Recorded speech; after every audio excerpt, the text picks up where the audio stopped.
Friend, मेरा नाम है अंजलि और मैं आपका स्वागत करती हूँ हमारे यूट्यूब चैनल पे मैराथन गुरु पे। तो आज हम स्टार्ट करने वाले हैं इकोनॉमिक्स चैप्टर इन्फ्लेशन। अब ये दोनों ही एसएससी और बैंकिंग के लिए इंपॉर्टेंट होता है। तो अब देखो इन्फ्लेशन का मतलब क्या होता है। इन्फ्लेशन का मतलब होता है, हिंदी में हम इसको बोलते हैं मुद्रास्फीति या फिर महंगाई। ठीक है, तो अब मैं आपकी बात करूंगी कि इन्फ्लेशन होता क्या है। तो मैं आपको पहले इसकी डेफिनेशन बताना चाहती हूँ कि इन्फ्लेशन क्या होता है। इन्फ्लेशन बेसिकली जब आपको नॉर्मल अगर मैं डेफिनेशन में बताऊं, इन्फ्लेशन क्या होता है कि जब हमारे प्राइजेस क्या हो जाते हैं, हमारे किसी भी चीज़ के अगर प्राइस हाई हो जाता है तो हम बोलते हैं कि क्या हो गया है, महंगाई आ गई है। कि पहले उसकी क्या हो गया, प्राइस हाई हो गए, तो हमें पता चलता है कि ये क्या हो गया, इन्फ्लेशन आ गई। बट इकोनॉमिक की लैंग्वेज में अगर मैं आपको समझाऊं तो क्या होता है, देखिए कि जब किसी प्रोडक्ट के सर्विसेज के प्राइजेस बढ़ जाते हैं, उसके प्राइजेस क्यों बढ़ेंगे और प्राइजेस बढ़ जाते हैं और कंज्यूमर की जो उसको खरीद रहा है उसकी परचेजिंग पावर जो होती है वो क्या हो जाती है, वो घट जाती है। परचेजिंग पावर का मतलब होता है खरीदने की क्षमता, यानी उसके पास पैसे नहीं खरीदने के लिए उतने जितने का है वो। तो उस स्टेज में हम बोलते हैं कि ये क्या है, बेसिकली इन्फ्लेशन है। ठीक है, तो अब ये इन्फ्लेशन होती क्यों है, अब इसका रीज़न क्या होता है। पहला रीज़न तो किसी भी चीज़ की अगर डिमांड बढ़ेगी, डिमांड बढ़ती किसी चीज़ की डिमांड बढ़ेगी और उतनी हम उसकी सप्लाई ना दे पाएँ तो क्या होता है, इन्फ्लेशन आ जाता है। अब आज का ही अब टाइम देख लो, एकदम से सडनली सैनिटाइज़र और आपके मास्क की डिमांड बढ़ गई थी। तो एकदम से डिमांड बढ़ गई तो एकदम से सप्लाई तो नहीं हो सकती है कि रातों दिन में वो थोड़ा ना बना देंगे सैनिटाइज़र या फिर वो मास्क। तो एक टाइम में मास्क इतने ज़्यादा महंगे हो गए थे, मतलब जो 10-10 रुपए के मिलते हैं 300 में उनका रेट पहुंच गया था। तो आपको समझ में आ रहा होगा कि जो इन्फ्लेशन जो होता है कैसे काम करता है, कि जब डिमांड किसी चीज़ की सडनली बढ़ जाती है ना और सप्लाई नहीं बढ़ पाती तो हम बोलेंगे कि वो क्या हो गया, चीज़ें महंगी हो जाएंगी। ऑब्वियसली जब किसी की डिमांड नहीं होगी, एक चीज़ को खरीदने वाले 10 कस्टमर हैं, वो बोल रहा है कि मैं इसके 100 रुपये दे सकता हूँ, दूसरा बोल रहा है कि मैं 200 दे सकता हूँ, तीसरा बोल रहा है मैं 300 दे सकता हूँ। तो अब जब आप बेचने वाले हो, आप सप्लायर हो, तो आप किसको बेचोगे, 300 दे रहा है उसको बेचोगे ना। तो ऑटोमेटिकली 100 से क्या हो गए, उसके प्राइजेस 300 में बढ़ गए ना, हाई हो गए ना। तो इसीलिए हम बोलते हैं ये सब चीज़ जो होती है दैट इज़ कॉल्ड इन्फ्लेशन। अब इसमें ना एक क्वेश्चन आया था कि इन्फ्लेशन जो होती है, तो इन्फ्लेशन में परचेजिंग पावर क्या होगी, परचेजिंग पावर बढ़ती है या घटती है। तो जब इन्फ्लेशन होता है तो परचेजिंग पावर ऑब्वियसली घटती है। परचेजिंग पावर का मतलब होता है आपके पास पैसे कितने हैं, आपके पास कितने पैसे हैं, तो मनी कितनी होगी। जब आपके पास पैसे होंगे नहीं तभी तो नहीं खरीदोगे ना आप। ठीक है, तो मतलब फॉर एग्जाम्पल कि मैंने वही बोला कि इसको खरीदने वाले 10 लोग हैं, उसके पास 100 रुपये थे, उसने बोला कि मेरे पास 100 रुपये हैं, उसने बोला कि 200 रुपये हैं, तीसरे ने बोला मेरे पास 300 रुपये हैं। तो अब 100 रुपये वाला 300 खर्च करने को रेडी नहीं है, तो उससे क्या हो रहा है, उसकी परचेजिंग पावर कम हो रही है। तो जब भी क्वेश्चन आएगा कि इन्फ्लेशन कब होती है, उस इन्फ्लेशन में क्या होता है, तो क्या होता है, उसमें परचेजिंग पावर घट जाती है और प्रोडक्ट और सर्विसेज के प्राइस क्या हो जाते हैं, हाई हो जाते हैं। That is called inflation. आपको होप करती हूँ कि आपको समझ में आ गया होगा ये बेसिक चीज़। तो अब हम स्टार्ट करते हैं कि टाइप्स ऑफ इन्फ्लेशन क्या होता है, क्योंकि इंपॉर्टेंट है। टाइप्स ऑफ इन्फ्लेशन देखो, अब कितने टाइप की इन्फ्लेशन, एक होता है डिमांड पुल इन्फ्लेशन। तो आप इसको रट्टा मारने की जरूरत नहीं है, आप इसको ध्यान से समझिए कि डिमांड पुल इन्फ्लेशन। तो डिमांड, अब देखो डिमांड किसी भी चीज़ की अगर इंक्रीज हो गई, बहुत ज़्यादा बढ़ रही, जैसे मैंने आपको बताया था, किसी भी चीज़ की डिमांड अगर बढ़ रही है, उसकी सप्लाई नहीं हो रही है, तो ऑब्वियसली उसके प्राइस हाई होंगे ना। तो डिमांड पुल इन्फ्लेशन में वो होता है कि जब किसी चीज़ की डिमांड बढ़ती है बट हम उतनी सप्लाई नहीं कर पा रहे हैं, तो उसके क्या हो जाएंगे, प्राइस हाई हो जाएंगे। फॉर एग्जांपल आलू जो है, पोटैटो के प्राइजेस एकदम से हाई हो गए, मतलब उसकी डिमांड एकदम से बढ़ गई। और अब आपको पता है कि पोटैटो को उगाने में 2-3-4 महीने लगेंगे। ठीक है, तो अब एकदम से सडनली आप उसे सप्लाई नहीं बढ़ा सकते हो। तो ऑब्वियसली जब चीज़ों की डिमांड बढ़ेगी उतनी हम सप्लाई नहीं बढ़ा सकते, तो उसके प्राइजेस बढ़ जाएंगे। ठीक है, तो that is called demand pull inflation. दूसरी चीज़ कॉस्ट पुल इन्फ्लेशन क्या होती है। अब देखो कॉस्ट पुल इन्फ्लेशन वो इन्फ्लेशन होती है जब आपकी किसी भी चीज़ की इनपुट कॉस्ट बढ़ जाए, उसके कारण उसका आउटपुट बढ़ जाए। देखो मतलब कि कॉस्ट पुल इन्फ्लेशन का मतलब क्या होता है, जैसे चाय है, ठीक है। चाय पहले 10 रुपये की मिलती है, 10 रुपये की मिलने से 10 रुपये की मिलती है चाय। तो अब दूसरे दिन गए, दूसरे दिन जाने के बाद आपने बोला कि आप मेरे को चाय देना। तो अब उसने बोला कि चाय तो जी 10 रुपये से बढ़कर ना 12 रुपये की हो गई है। तो आपने पूछा ऐसा क्यों, आप एकदम से कैसे प्राइस बढ़ा रहे हो। तो वो बोलता है कि अब ना दूध जो था, दूध पहले कितने के, पहले 40 रुपीज़ केजी था, वो अब कितना हो गया 42 रुपीज़ केजी हो गया। तो बोलेगा जब मिल्क के प्राइस बढ़ गए हैं तो मुझे भी बढ़ाने ही पड़ेंगे ना। तो इनपुट क्या है यहाँ पर, इनपुट मिल्क है। तो मिल्क के जब प्राइस हाई होंगे तो टी के प्राइस भी ऑब्वियसली हाई होंगे ही। तो वो इन्फ्लेशन जब इनपुट की कॉस्ट बढ़ती है और तब आउटपुट की कॉस्ट बढ़ जाए तो उसे हम बोलते हैं कॉस्ट पुल इन्फ्लेशन। अब दूसरी बात है सेक्टोरल इन्फ्लेशन क्या होती है। अब सेक्टोरल इन्फ्लेशन मतलब एक सेक्टर की कॉस्ट बढ़ गई। मतलब फॉर एग्जांपल अगर हम किसी से क्रूड ऑयल ले रहे हैं, कच्चा तेल ले रहे हैं, उसके प्राइसेस बढ़ गए। क्रूड ऑयल के प्राइसेस अगर बढ़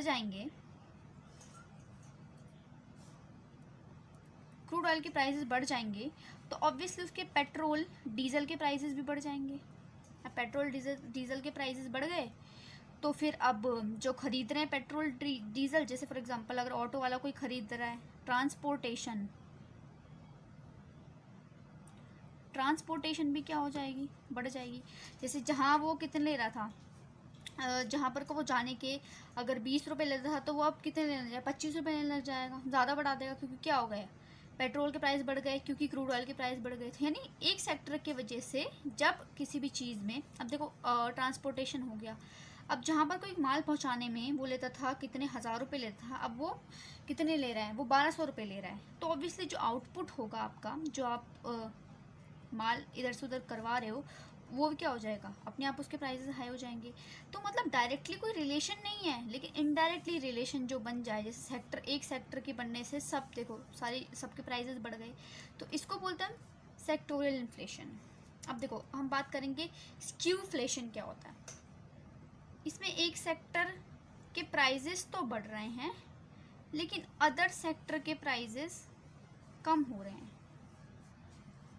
मतलब जैसे यहाँ पर को आपकी जो रियल स्टेट है वो तो बहुत हाई जा रहा है, उसके प्राइस बहुत हाई जा रहे हैं, लेकिन at the same time automobile जो इंडस्ट्रीज होती है उसकी क्या हो रही है, उसके प्राइजेस घट रहे हैं एकदम से।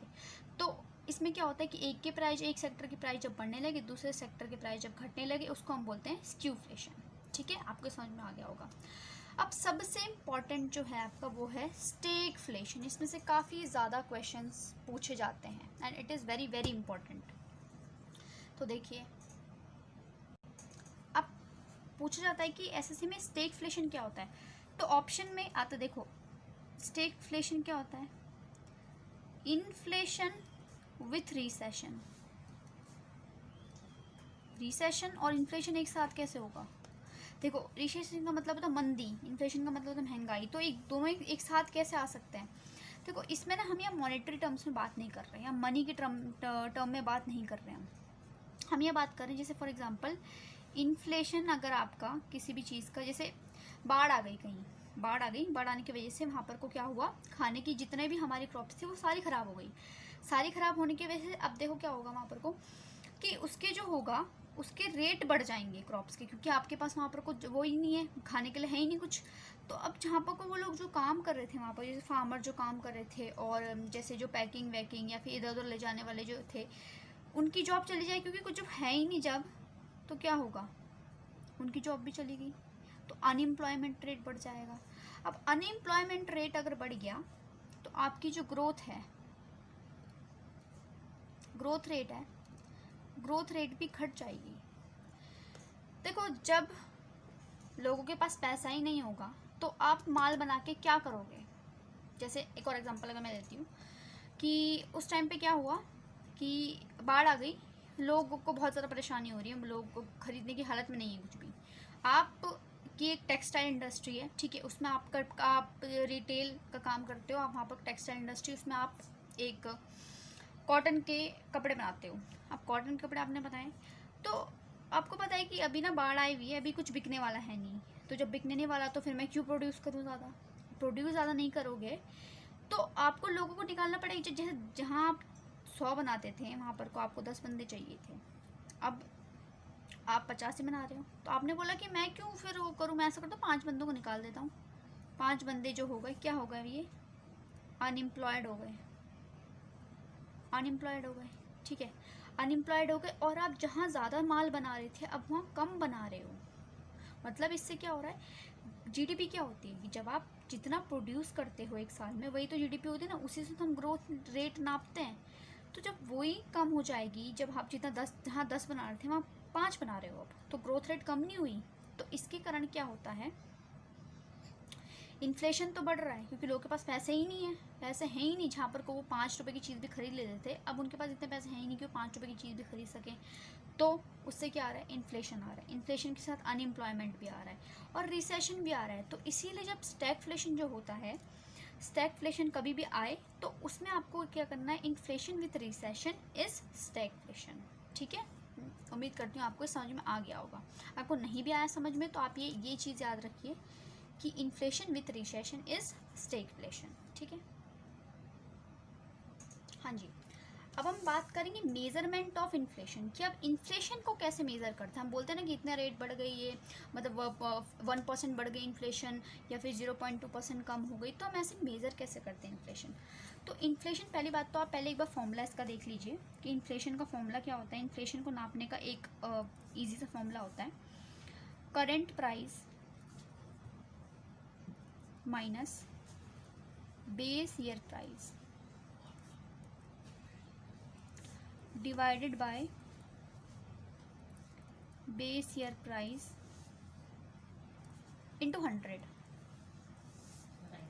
अब ये क्या होता है, बेस ईयर प्राइस क्या होता है। अब आपको एक मैं छोटा सा एग्जांपल देती हूँ कि जैसे पहले तो आपको कंज्यूमर और कस्टमर में डिफरेंस होना चाहिए, पता होना चाहिए। ये दोनों अलग अलग चीज़ें हैं, हम इनको लेते सेम है लेकिन ये सेम नहीं होती, अलग अलग होती है। जैसे ये है एक ए, ये है बी। अब बेसिकली क्या हुआ, ए जो है आपका वो है आपका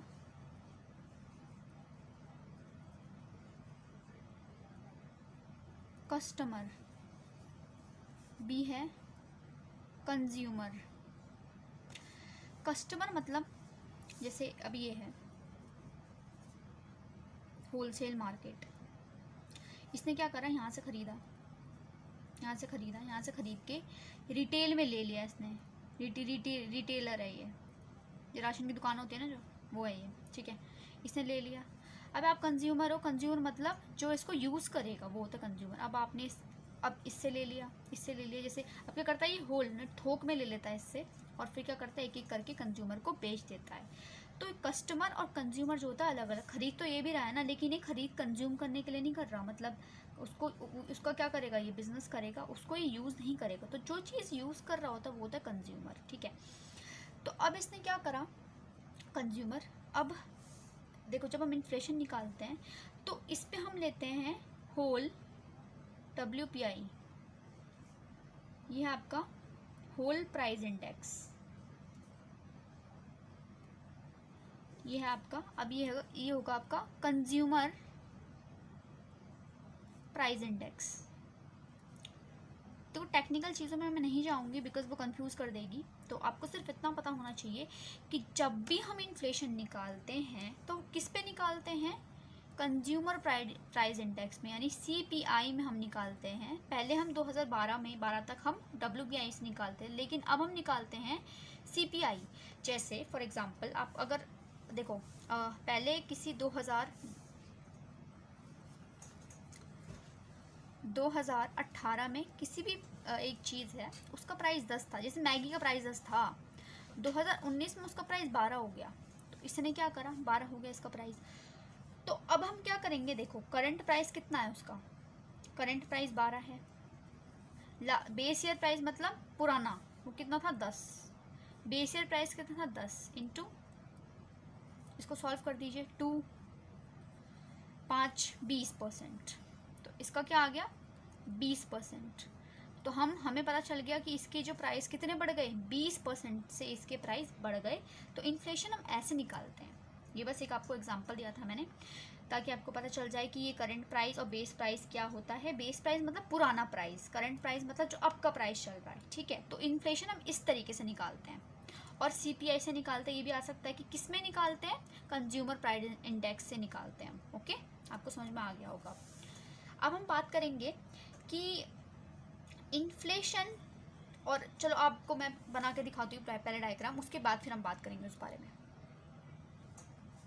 अब देखो ये क्या है, ये ग्राफ है। ग्राफ से अब घबराना मत। देखो अब देखो ये मनी सप्लाई, मतलब मनी सप्लाई कितना हो रहा है। अब देखो इसमें ये हो रहा है कि मनी सप्लाई, मनी मार्केट में बहुत ज़्यादा जा रही है। तो एक ऐसा स्टेज आता है जब आपको पता है कि अगर इसके बाद, यानी इसके अगर पार हो गई मनी सप्लाई, इसके पार हो गई, तो फिर हाइपर इन्फ्लेशन आ जाएगा। हाइपर इन्फ्लेशन मतलब कि इसके पार अगर चली गई, मतलब अगर इसकी महंगाई इसके पार चली गई, तो फिर हमारे वो कंट्रोल में रहेगी नहीं, ठीक है। तो टाइप्स ऑफ जब मैं डिस्कस करूँ तब बात करूँगी हाइपर इन्फ्लेशन की। तो इसके बाहर चली गई तो फिर तो हमारे हाथ में बिल्कुल भी नहीं है वो चीज़, ठीक है। तो अब इससे आप क्या करोगे कि जब ये मनी बढ़ रही है, इस स्टेज में जब ये आ गई, तो फिर आरबीआई बोलता है कि इससे आगे मैं इसको बढ़ने नहीं दे सकता। तो वो फिर क्या करता है आरबीआई जो तुम्हारा सीआरआर है, यानी सीआरआर मतलब कैश रिजर्व रेशियो,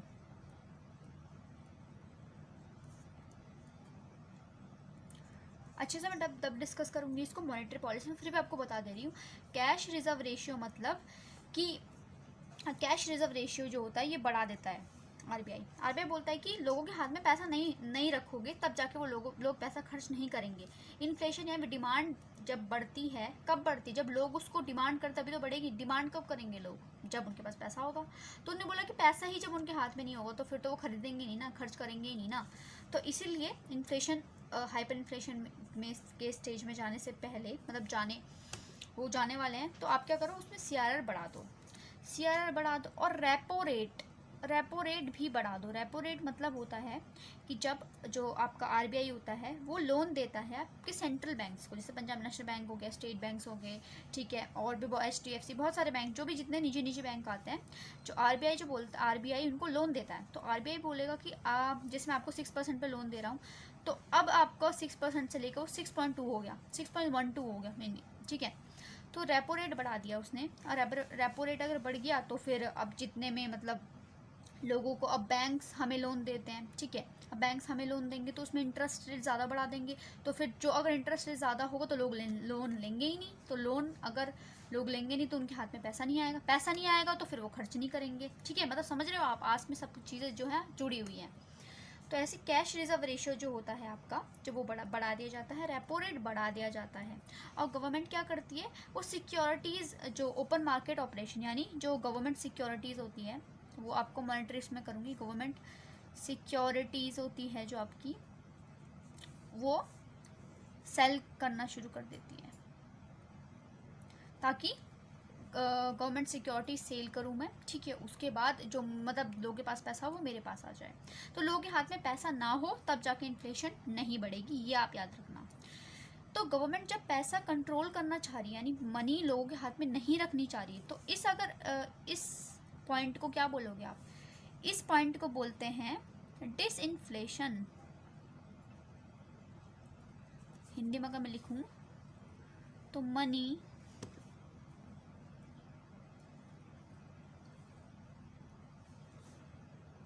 हैंड में नहीं देना, ऐसा याद कर लेना कि हाथ में नहीं देनी लोगों के पैसे, क्यों खर्च करेंगे तो फिर इन्फ्लेशन बढ़ जाएगी ना। तो डिसइन्फ्लेशन क्या होता है, जब लोगों के हाथ में लोगों के हाथ से मनी ले ली जाती है, तो तब, ठीक है। अब उसके बाद क्या हुआ, ये चलो ठीक हो गया ये। अब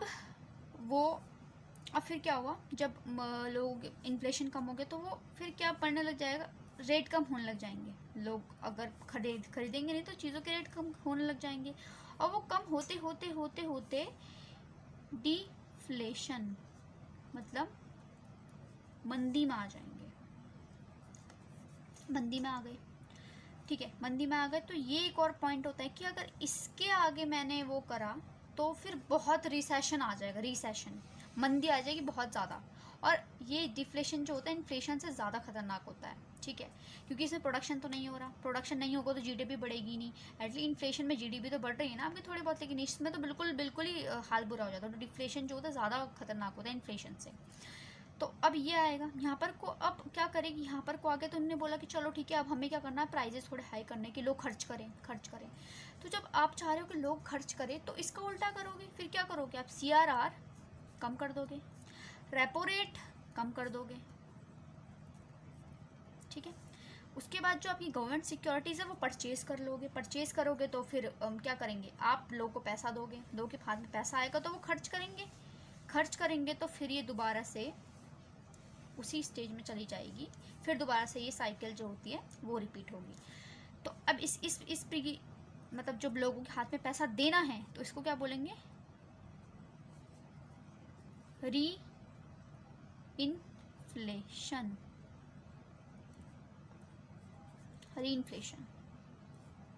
इसको बोलते हैं री इन्फ्लेशन, यानी मनी हैंड में देनी है, ठीक है। ये बस ये जो इम्पोर्टेंट जो है ये वो है, वो डिसइन्फ्लेशन और री इन्फ्लेशन क्या होती है, ठीक है। ये आपको बताने के लिए मैंने ये सब चीज़ें करी क्योंकि बहुत इंपॉर्टेंट है। और आपको पूछा जाएगा कि भी CRR बढ़ जाएगा, रेपो रेट बढ़ जाएगा क्या जब डिसइन्फ्लेशन आ जाएगा, तो हाँ बढ़ेगा वो, क्योंकि हमें पैसे नहीं देने लोगों के हाथ में, तो हमें क्या बनाना पड़ेगा ये। और जब री इन्फ्लेशन आ जाएगा तो क्या CRR कम होगा, हाँ होगा, क्योंकि हमें लोगों के हाथ में पैसे दे दें ताकि वो खर्च करें, ठीक है। अब हम बात करेंगे कि स्टेजेस ऑफ इन्फ्लेशन। अब बात करते हैं स्टेजेस ऑफ इन्फ्लेशन क्या होती है। देखो अब स्टेजेस ऑफ इन्फ्लेशन, पहली इन्फ्लेशन क्रीपिंग, यानी बहुत आराम से चल रही है, बहुत आराम से, मतलब 0 से 2% तक आराम से चल रही है, ठीक है। उसके बाद ये हो गया ट्रॉटिंग इन्फ्लेशन, मतलब थोड़ा सा तेज, यानी 2 से 5% तक। गैलोपिंग इन्फ्लेशन मतलब थोड़ा सा और तेज, इससे 5 से 10 तक। उसके बाद आती है हाइपर इन्फ्लेशन में 10% से अगर ज़्यादा हो गई तब हम बोलेंगे उसको क्या, कि ये हाइपर इन्फ्लेशन हो गई है। अब देखो हाइपर आइडल क्या मानी जाती है, ट्रोटिंग जो होती है आइडल इन्फ्लेशन, आइडल स्टेज मानी जाती है कि भाई इतने होनी चाहिए तो बढ़िया है, ठीक है। हाइपर इन्फ्लेशन जो होती है ये होता है आपका आउट ऑफ कंट्रोल पीरियड, कि इसके अगर हाइपर इन्फ्लेशन आ गई तब तो फिर आउट ऑफ कंट्रोल जाती है। हाइपर इन्फ्लेशन में इंडिया में तो नहीं आई कभी, बट जिम्बाब्वे में आई है। जिम्बाब्वे में क्या हुआ था कि उनके प्रेसिडेंट जो थे वो थोड़ा सा वहाँ पर को तानाशाही चलती थी, तो उनने क्या करा, उन्होंने बोला कि अगर यहाँ पर कोई इन्फ्लेशन, लोग बहुत गरीब है तो मैं क्या करता हूँ, नोट छाप देता हूँ, ठीक है। इकोनॉमिक्स को तो नज़रअंदाज किया और उन्होंने नोट छाप दिए, ठीक है, नोट छाप दिए। फिर नोट छापने के बाद क्या हुआ, तो उन्होंने बोला कि चलो ठीक है अब सब अमीर हो जाएंगे, तो सब अमीर हो गए तो फिर डिमांड बढ़ गई, इतनी डिमांड बढ़ गई कि अब सप्लाई तो है नहीं ना उतनी, इतनी डिमांड, लोग जहाँ लोग रिक्शा चला रहे थे वहाँ लोग गाड़ियों में, बड़ी बड़ी गाड़ियों में घूमने लग गए, ठीक है। तो उसके बाद क्या हुआ, इतनी ज़्यादा महंगाई बढ़ गई थी कि उनको 1-2 लाख के नोट भी छापने पड़ गए थे। और अभी भी वहाँ हालात ठीक नहीं है, अभी भी वहाँ पर कुछ जो है इन्फ्लेशन नहीं हो रही कंट्रोल में। तो ये बहुत खतरनाक स्टेज होती है, ये बिल्कुल ही अनकंट्रोलेबल स्टेज आ जाती है, ठीक है। और ये होती है आइडल स्टेज, ट्रॉटिंग इन्फ्लेशन, ठीक है। तो अब आपको समझ में आ गया होगा, होप करती हूँ मैं, ठीक है। अब हम अगली बार हम पढ़ेंगे अपना डिमांड एंड सप्लाई, ठीक है। तब तक के लिए गुड बाय।